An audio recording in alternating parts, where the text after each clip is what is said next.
할렐루야. 12월 8일 화요일입니다. 오늘은 다니엘 10장 10절부터 끝절 21절까지 말씀을 읽고 은혜를 나누도록 하겠습니다. 한 손이 있어 나를 어루만지기로 내가 떨었더니 그가 내 무릎과 손바닥이 땅에 닿게 일으키고 내게 이르되 큰 은총을 받은 사람 다니엘아 내가 네게 이르는 말을 깨닫고 일어서라. 내가 네게 보내심을 받았느니라 하더라. 그가 내게 이 말을 한 후에 내가 떨며 일어서니 그가 내게 이르되 다니엘아 두려워하지 말라. 네가 깨달으려 하여 내 하나님 앞에 스스로 겸비하게 하기로 결심하던 첫날부터 네 말이 응답받았으므로 내가 네 말로 말미암아 왔느니라. 그런데 바사 왕국의 군주가 21일 동안 나를 막았으므로 내가 거기 바사 왕국의 왕들과 함께 머물러 있더니 가장 높은 군주 중 하나인 미가엘이 와서 나를 도와주므로 이제 내가 마지막 날에 네 백성이 당할 일을 네게 깨닫게 하러 왔노라. 이는 이 환상이 오랜 후의 일임이라 하더라. 그가 이런 말로 내게 이를 때에 내가 곧 얼굴을 땅에 향하고 말문이 막혔더니 인자와 같은 이가 있어 내 입술을 만진지라. 내가 곧 입을 열어 내 주 앞에 서 있는 자에게 말하여 이르되 내 주여 이 환상으로 말미암아 근심이 내게 더함으로 내가 힘이 없어졌나이다. 내 몸에 힘이 없어졌고 호흡이 남지 아니하였사오니 내 주의 이 종이 어찌 능히 내 주와 더불어 말씀할 수 있으리까 하니 또 사람의 모양 같은 것 하나가 나를 만지며 나를 강건하게 하여 이르되 큰 은총을 받은 사람이여 두려워하지 말라. 평안하라. 강건하라. 강건하라. 그가 이같이 내게 말하매 내가 곧 힘이 나서 이르되 내 주께서 나를 강건하게 하셨사오니 말씀하옵소서. 그가 이르되 내가 어찌하여 네게 왔는지 네가 아느냐? 이제 내가 돌아가서 바사 군주와 싸우려니와 내가 나간 후에는 헬라의 군주가 이를 것이라. 오직 내가 먼저 진리의 글에 기록된 것으로 네게 보이리라. 나를 도와서 그들을 대항할 자는 너희의 군주 미가엘 뿐이니라. 아멘. 예, 다니엘 10장 이제 중간과 뒷부분까지 말씀이었습니다. 다니엘 말씀은 이제 앞부분 꿈 그런 것들을 이제 해석하는 그런 이야기들은 재미있고 또 쉽게 우리가 이해할 수 있는 내용인데요. 7장 이후에 환상에 관한 부분은 매우 난해합니다. 그래서 그때도 그 말씀들을 묵상할 때에 그 말씀 묵상에 앞서서 이 난해한 부분들을 억지로 풀려는 사람들, 특히 이단들이 많이 있다라는 말씀을 드렸습니다. 또 어떤 말씀을 드렸냐 하면 이 말씀들은 중의적인 의미가 있다. 그러니까 다니엘과 그 시대, 다니엘의 입장에서는 먼 미래의 일이지만 오늘 우리의 입장에서 보면 아주 옛날 이야기죠. 그러니까 페르시아가 멸망하고 또 알렉산더의 제국이 들어서고 그 나라도 분열되고 뭐 이런 이야기. 그 과정에서 예루살렘으로 귀환을 했었던 유다 백성들이 당할 여러 고난들. 그럼에도 불구하고 중단 없이 펼쳐지는 하나님의 구원의 섭리들. 이제 그런 것들을 말씀하시는 것이죠.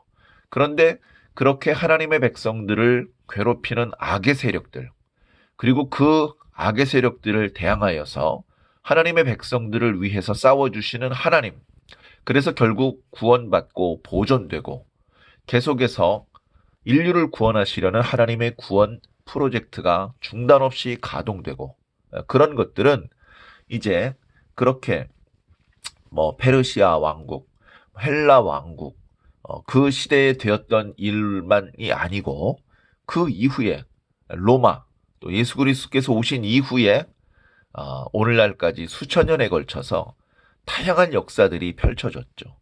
그 과정에서 다양한 모습으로 고통을 당했던 하나님의 백성들이 있고 그 하나님의 백성들을 위해서 싸우시고 하나님의 백성들을 도와주셨던 하나님의 역사들도 있습니다. 그래서 이 말씀은 그렇게 중간중간에 계속해서 하나님의 백성들이 고난을 받고 또는 하나님께 도움을 받았던 그 말씀들을 미리 말씀하시는 것이기도 합니다. 그리고 당연히 맨 마지막의 시대, 맨 마지막 세상이 심판을 받고 하나님의 나라가 도래하는 그 순간, 그 순간에도 역시 동일한 말씀이 적용이 되겠죠. 그때에도 하나님의 백성들이 있을 것입니다. 그 하나님의 백성들이 하나님의 뜻대로 살려는 과정에서 마귀는, 세상은 하나님의 백성들을 괴롭히겠죠. 하나님의 백성은 고난을 받게 될 것입니다. 그런 과정 중에도 믿음을 잃어버리지 않고 하나님의 말씀을 붙잡고 고난을 견디는 그런 하나님의 백성들을 위해서 하나님께서 더 이상 침묵하지 않으시고 그 하나님의 백성들을 위해서 싸워주시고 하나님의 백성들을 괴롭히는 악의 무리들을 모두 심판하시며 이제 하나님의 백성들을 위한 어떤 상징이나 미래를 위한 어떤 희망의 어떤 메시지가 아니고 실질적인 그동안 그렇게 주셨던 모든 미래에 대한 예언의 성취로서의 하나님의 나라가 도래하고 그 시대에 하나님의 백성들이 그 영광의 나라에 참여하며 기쁨과 영광을 누린다. 예수 그리스도와 더불어 왕노릇한다. 라고 하신 말씀들이 이루어지는 그 시대를 또 미리 예언해 주시는 말씀이기도 합니다. 그래서 우리는 그 한 글자 한 글자에 상징하는 의미가 무엇이니 그것을 밝혀내는 것, 거기에 의미를 두기보다는 전체적으로 하나님께서 역사를 주관하시고 하나님께서 이렇게 역사가 펼쳐지는 과정에서 하나님의 백성들에게 어려움이 있고 그럼에도 불구하고 하나님께서는 반드시 하나님의 백성을 구원해 주신다는 것들을 마음속으로 새기면서 다니엘 말씀을 읽고 묵상했으면 좋겠습니다. 특히 이제 다니엘이 무대에 있는 배우처럼 다니엘의 모습을 통해서 하나님께서 하시는 일들이 나타나고 있는데요. 그런 부분들을 우리가 살펴보면서 오늘 우리들에게도 그와 같은 은혜를 베풀고 계시겠구나. 그런 것들을 느낀다면 더 입체적으로 우리가 말씀을 읽고 은혜를 받을 수 있을 것 같습니다. 자, 지난 시간에 다니엘에게 하나님의 말씀이 임했습니다. 그 말씀 때문에 큰 근심에 사로잡혔고 다니엘은 또다시 기도하기로 결심을 했습니다. 다니엘의 기도는 금식 기도의 형태였습니다. 단순히 좋은 떡 먹지 않고 또 포도주를 입에 대지 않는 그런 정도가 아니고 이제 다니엘은 이 문제, 이 근심을 해결할 수 있기 위해서 이 말씀 속에 담겨져 있는 하나님의 뜻을 깨닫기 위해서 하나님 앞에 기도를 했던 것이죠. 처음부터 그렇게 기간을 정한 것은 아니겠지만 3주 동안 금식을 했다라고 기록하고 있습니다. 그러던 차에 티그리스 강변 쪽으로 갈 일이 있어서 거기 갔는데 그때 갑자기 한 세마포 입은 사람이 나타났다. 이 세마포 입은 사람이 하나님인지 구약에 나타난 예수 그리스도인지 천사인지 말씀해 주지 않으시니까 우리로서는 알 수가 없죠. 다만 그냥 보통 사람은 아니고 사람의 모양을 하고는 있지만 신적인 권위를 가지고 있는 분이라는 것은 분명합니다. 그 분이 나타났고 그분이 말씀하시고 그분이 보여주시고 들려주시는 것들에 대해서 다니엘의 일행들은 그렇게 보지 못했습니다. 그러나 뭔가 심상치 않은 일이 있음을 느끼고 그 자리를 피해 도망하고 숨어버렸죠. 그래서 다니엘 혼자 남겨져서 그 이후에 되어지는 일들은 다니엘 혼자 목격을 하게 되었습니다. 그런데 전에 받았던 말씀도 엄청난 말씀이었는데 지금 갑자기 나타난 세마포 입은 사람도 엄청난 분이고 그 뒤에 이어지는 모든 상황이 너무나 정말로 영적으로 뛰어난 은혜와 은사를 입었던 다니엘조차도 감당하기 힘든 그런 상황이 전개되고 있다는 것을 말씀해주고 있습니다. 그래 처음에 다니엘은 얼굴을 땅에 대고 죽은 자처럼 그렇게 되었습니다. 그리고 그러다 잠이 들었죠. 그리고서 이어지는 말씀이 이제 오늘 말씀입니다. 오늘 말씀 첫 구절에 한 손이 다니엘을 어루만집니다. 이 손이 어떤 손인지 모릅니다. 지나가는 사람의 손은 아니었을 것이고요. 흰 세마포를 입고 있던 사람의 손이었는지, 예전에 석회벽에 메네메네 데겔 우바르신이라고 썼던 손이었는지, 손만 나타난 것인지, 아니면 사람의 모양이 있는데 느껴지는 것이 손 부분만 느껴져서 이렇게 기록한 것인지 자세한 건 모릅니다. 뒷부분에도 인자 같으니 또는 사람의 모양 같은 것 하나 이런 표현이 나오는데요. 누구신지 중요하지 않습니다. 그러나 분명한 것은 여러 명의 천사가 지금 다니엘 곁에 있는 것이 아니라면 그렇게 흰 세마포 옷을 입은 자가 지금 다니엘에게 힘을 주고 다니엘에게 말씀을 전해주고 있는 그런 모양입니다. 그래서 어루만져 주면서 이제 힘을 조금씩 조금씩 불어넣어 주고 있습니다. 완전히 땅에 엎드러져 있었는데 그를 살짝 이렇게 세웁니다. 그러니까 두 발로 서 있는 상태는 아니고 두 무릎과 손바닥으로 이렇게 약간 엎드려 있는 형국으로 살짝 일으켜 줍니다. 그러면서 11절에 위로의 말씀을 주시죠. 큰 은총을 받은 사람 다니엘아, 내가 너에게 이르는 말을 깨달으라, 일어서라. 그렇게 말하니까 힘을 내서 일어섭니다. 그러나 다니엘은 아직도 떨고 있는 상황이죠. 그러자 12절에 다니엘아, 두려워하지 말라. 네가 깨달으려 하여. 그렇죠? 하나님의 말씀을 받은 이후에 기도했죠. 왜? 깨달고 싶어서 그 말씀의 뜻을. 깨닫기 전에는 두려움과 근심이 가득했기 때문에 이것이 어떤 의미인지, 그 결과가 어떻게 되는 것인지 깨닫기 위해서 다니엘이 금식으로 기도하기로 결심을 했던 것이죠. 그런데 보니까 그렇게 하나님 앞에 기도했기 때문에 하나님께서 그 응답으로 지금 이 천사를 보내신 것입니다. 그래서 보니까 네가 깨달으려 하여 네 하나님 앞에 스스로 겸비하게 하기로 결심하던 첫날부터, 금식하던 첫날부터 네 말이 응답받았다. 그러니까 사실은 다니엘은 이렇게 길게 금식할 필요가 없었는지도 모릅니다. 기도를 하는 첫날 하나님께서 이미 다니엘을 보셨고 다니엘의 마음과 그의 기도를 받으셨고 그 다니엘에게 응답을 주기로 마음을 먹고 천사를 보내셨던 것이죠. 그런데 그날 응답받지 못하고 이렇게 시간이 많이 지체된 것은 어떤 사정이 있었던 것 같습니다. 그래 보니까 13절에 보니까 바사 왕국의 군주가 21일 동안 나를 막았다. 지금 다니엘의 기도에 대한 응답의 메시지를 가지고 가던 이 천사를 바사 왕국의 군주가 막았답니다. 21일 동안 막았으니까 3주를 막은 거네요. 그래서 이제 다니엘의 금식 기도가 3주 동안 이어지게 된 것입니다. 그 뒤에 이어지는 말씀은 어떻게 보면 11장 이후에 본격적인 메시지를 전하기 위한 배경에 대한 이제 말씀들인데요. 우리가 이런 어떤 영적인 상황에 대해서 잘 모르기 때문에 다소 어려운 부분이 있습니다. 이제 여기서 군주라고 표현되는 것은 단순히 왕이 아닙니다. 바사 왕국의 군주는 바사 왕국의 왕인가? 그것이 분명치 않죠. 분명치 않은데 바사 왕국의 군주라고 표현하신 것은 뒤에 이런 표현이 있습니다. 21절 맨 마지막, 오늘 말씀 맨 마지막 부분이네요. 너희의 군주 미가엘 뿐이라. 자, 미가엘은 우리가 천사의 이름이라는 것을 알고 있습니다. 또 그냥 막내 쫄병 천사가 아니고 천사장입니다. 군대 장관과 같은 그런 역할을 하죠.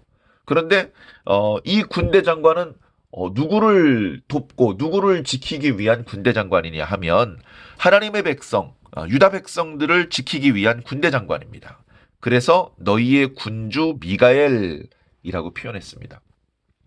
그러고 보니 이 군주는 왕을 뜻하는 것이 아니고 그 나라 또는 그 민족을 호위하고 보호하고 지켜주는 천사, 영적인 군대를 이렇게 주관하는 그런 천사를 의미합니다.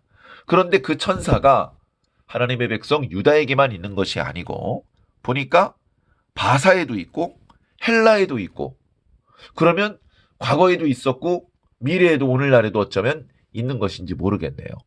그래서 하나님께서 각각의 나라를 이렇게 수호하는 그런 천사들이 있는데 그 천사들이 우리가 생각하는 것처럼 일사불란하게 하나님의 말씀대로 움직이는 그런 것이 아니고 때로는 어, 하나님께서 보내시는 그런 영들을 천사들의 가는 길을 막아서기도 하는 모양입니다.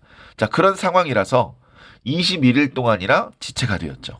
그랬는데 이 천사는 빨리 다니엘에게 가서 하나님께서 전달해 주라고 하는 메시지를 전달해 주어야 되기 때문에 미가엘이 도와줍니다. 이제 여기 성경에 천사의 이름으로는 두 번째 미가엘이라는 이제 이름이 나오는데요. 13절 뒷부분에 가장 높은 군주 중 하나인 미가엘이 와서 나를 도와주기 때문에 이제 막혔던 곳에서 지체하다가 너에게 왔다. 내가 마지막 날 네 백성이 당할 일에 대해서 너에게 알려주려고 왔다. 이것은 먼 훗날의 일이다. 조금 전에 말씀드렸던 것처럼 다니엘의 입장에서는 먼 훗날의 일이고요. 오늘 우리들에게는 과거의 일일 겁니다. 그러나 그 상징하는 바는 오늘 우리들의 시대에도 역사되고 있는 그런 모습이기 때문에 우리들을 위한 말씀이기도 합니다. 그렇기 때문에 하나님께서 이 메시지를 다니엘에게 전달하게 하셨고 다니엘의 이 말씀을 듣고 기록하고 인봉하며 오늘 우리들에게까지 전달되게 역사해 주신 것이죠. 자, 그런데 여전히 다니엘은 17절에 16절도 마찬가지죠. 15절부터 보면 얼굴을 땅으로 향하고 말문이 막혀 있습니다. 지금 일어서 있긴 하지만 여전히 말도 못하고 고개도 못 들고 있는 것이죠. 그러자 16절에 인자와 같은 이가 입술을 만져주십니다. 자, 이 입술을 만져주시는 건 매우 상징적인 모습입니다. 과거에 예레미야도 그리고 이사야도 하나님께서 그 입술을 만져주셨습니다. 그 입술의 죄악을 제하여 주셨고 그 입술을 열어서 담대하게 하나님의 말씀을 선포하게 해주십니다. 예레미야서 말씀의 표현대로 하자면 내가 내 말을 너의 입에 두었다라고 표현합니다. 다니엘의 입술을 하나님의 입술로 그렇게 만들어주시는 그런 놀라운 장면이죠. 자, 그래서 그 입술을 만져주셨기 때문에 입술을 열어서 이제 주님 앞에 그 자신 앞에 보냄을 받은 천사에게 묻고 답하고 대화를 할 수 있죠. 그래 입술을 열게 되니까 이제 말을 하는데 어떤 내용이냐? 내 주여 이 환상으로 말미암아 근심이 내게 더하였기 때문에 내가 힘이 없습니다. 내가 힘이 없어졌고 호흡도 남지 않았다. 거의 뭐 죽을 지경이 된 것이죠. 이런 상황에 내가 어찌 주와 더불어 말씀할 수 있겠습니까? 그렇게 이야기하니까 18절에 또 힘을 줍니다. 사람의 모양 같은 것 하나가 나를 만지며 나를 강건하게 하며 말하되 큰 은총을 받은 사람이여. 벌써 11절에 말씀하시고 두 번째 다니엘을 향하여 큰 은총을 받은 사람이라고 말씀하십니다. 오늘 우리들을 향하여 하시는 말씀 같습니다. 두려워하지 말라, 평안하라, 강건하라고 두 번이나 말씀을 하셔요. 자, 이렇게 말씀을 해주시고 어루만져 주시자 다니엘이 힘이 납니다. 그래 다니엘이 말합니다. 내 주께서 나를 강건하게 하셨사오니 이제 말씀하옵소서. 그러자 이제 그가 말합니다. 내가 어찌하여 너에게 왔는지 네가 아느냐? 이제 내가 돌아가서 바사 군주와 싸우리라. 내가 나간 후에는 헬라의 군주가 이를 것이다. 그러니까 바사의 군주와 싸웁니다. 그래서 바사가 멸망하게 될 것입니다. 뒤이어서 바사가 다스리던 땅을 헬라가 차지하는데 우리가 잘 아는 알렉산더 대왕이죠. 그 군주와도 싸울 것이다. 그래서 헬라의 제국이 가장 왕성할 때에 이제 알렉산더가 죽음으로 분열이 되죠. 그 분열된 나라끼리 옥신각신 네 분이 있다가 그 이제 11장에 이제 계속 나오는 부분인데요. 결국은 그 과정에서 하나님의 백성, 유다 백성들이 많은 고초를 당하죠.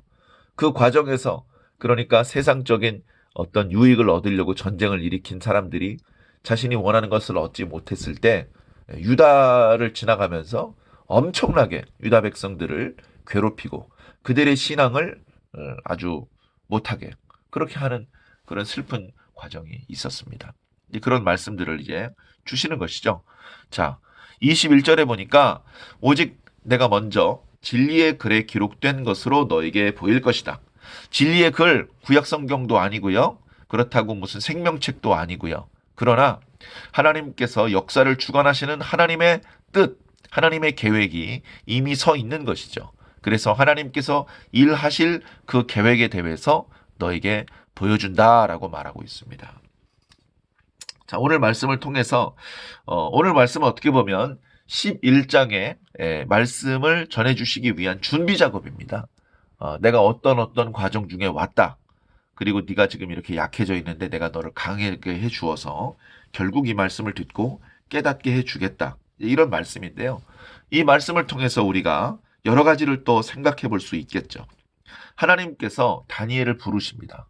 물론 직접 부르지 않으시고 하나님께서 영적인 존재를 천사를 보내서 다니엘을 부르시죠. 큰 은총을 받은 사람이요 다니엘아 이렇게 이름을 부르십니다. 하나님의 의해서 호명되는 것은요 매우 행복한 일입니다. 매우 행복한. 하나님께서 그 이름을 불러주신 분이 성경에 많이 있죠. 지금 얼른 생각나는 게 사무엘을 불러주셨습니다. 매우 어린 사무엘 엘리제스장의 옆에서 엘리제스장을 돕고 성막 옆에서 잠을 자고 그렇게 기도하면서 하나님을 섬기는 훈련을 받고 있던 사무엘이 아직 어렸는데도 불구하고 하나님께서 사무엘을 부르셨습니다. 그 시대에는 하나님의 음성을 듣는 것이 매우 희귀했습니다. 사무엘도 처음엔 그것이 하나님께서 자신을 부르는 것인지 깨닫지 못하고 엘리제스장이 자신을 부르는 줄 착각했을 정도였습니다. 그러나 그렇게 하나님께서는 사무엘을 부르시더니 사무엘을 통해서 당신의 뜻을 이루시고 당신의 뜻을 사람들에게 드러내 보여주셨습니다. 예수님께서 그 이름을 불러주신 사람이 있습니다. 예수님께서 여리고를 지나가는데 많은 사람들이 예수님 주변에 예수님을 보려고 왔죠. 예수님을 보려고 하는 사람들이 한 명 더 있었는데 그는 난장이었고 세리장이었습니다.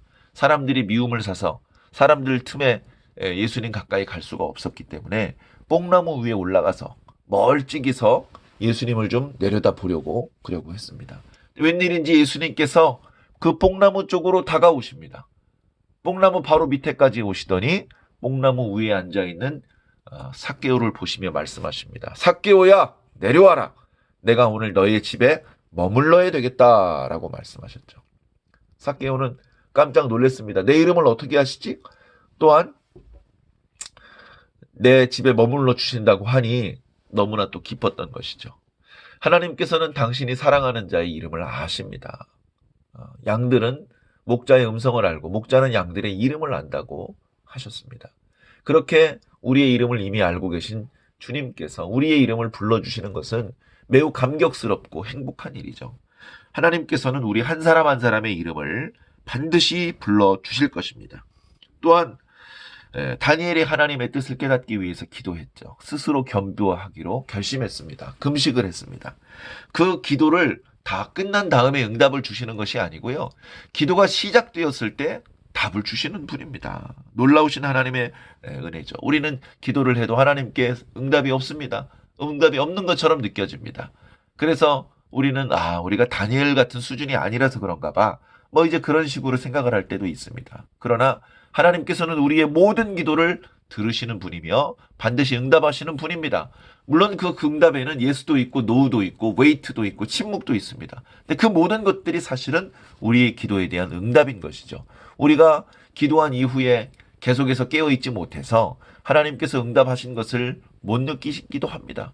하나님께서 응답을 주셨는데 그 순간을 놓치기도 합니다.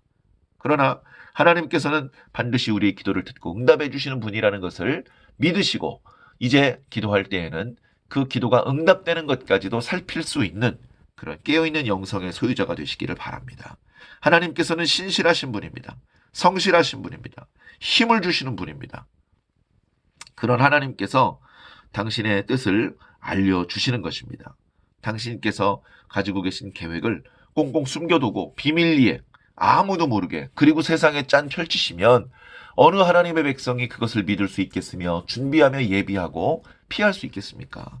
하나님께서는 반드시 당신의 뜻을 보여주시죠. 심지어 이 말씀이 다니엘 당대의 말씀이 아니고 먼 훗날의 일이기 때문에 주변에 있는 사람들에게 선포하라고 명하지 않으시고 기록한 이후에 인봉하라고 명하시지만 어떤 형태로든 다니엘의 시댁에든 그 먼 훗날에 시대에 살고 있는 하나님의 백성이든 하나님께서는 당신의 백성들에게 말씀해 주시고 당신의 뜻을 알려주시고 깨닫게 해주십니다.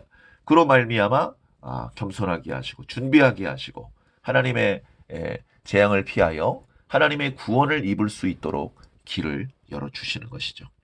우리가 그렇게 하나님의 부름을 받았습니다. 우리에게 그렇게 하나님의 말씀이 전달되었습니다. 이제 우리도 깨어 있어야 되고 우리도 기도해야 되고 우리도 하나님의 뜻대로 살아야 될 줄로 믿습니다. 더 좋은 하나님의 백성이 되어서 하나님을 기쁘시게 하며 하나님께 영광과 찬양을 올려드리게 되시기를 예수님 이름으로 간절히 축원합니다. 기도하겠습니다. 사랑의 하나님, 오늘 우리는 얼마나 큰 하나님의 사랑을 받고 있는지 잘 모릅니다. 얼마나 큰 하나님의 은혜를 입고 있는지도 잘 못 느낍니다. 그러나 오늘 함께 읽은 말씀 속에 큰 은총을 받은 사람이요 라고 다니엘을 부르시는 그 말씀을 보면서 우리가 큰 은총을 입고 있구나. 우리가 큰 은혜를 받고 있구나 라는 것들을 생각해 봅니다. 고마우신 아버지 하나님, 저희들을 너무나 사랑하셔서 하나밖에 없는 아들 예수 그리스도를 희생하시고 그의 보혈을 통하여 우리의 죄를 씻으시고 우리로 하여금 하나님께 나아갈 수 있는 길을 여시며 계속해서 당신의 종들을 통하여 말씀을 전파하게 하시고 또 우리들의 심령 속에 하나님의 성령을 부어주셔서 계속해서 하나님의 백성으로 살게 하시며 하나님께로 가까이 나아가게 하시고 하나님의 나라에 합당한 자로 준비되게 하시니 감사합니다. 우리로서는 다 헤아리고 깨달을 수 없는 일들이 우리 앞에 펼쳐지며 하나님의 백성이 받게 될 것으로 기대했던 복보다는 여러 가지로 환난이 임하더라도 낙심하지 않게 하여 주시고 최종적으로 하나님의 백성에게 주시는 승리, 하나님의 백성들에게 주시는 영원한 나라가 예비되고 있음을 믿음으로 오늘 하루하루를 지혜롭게 보낼 수 있게 하여 주시옵소서. 낙심하고 당황하지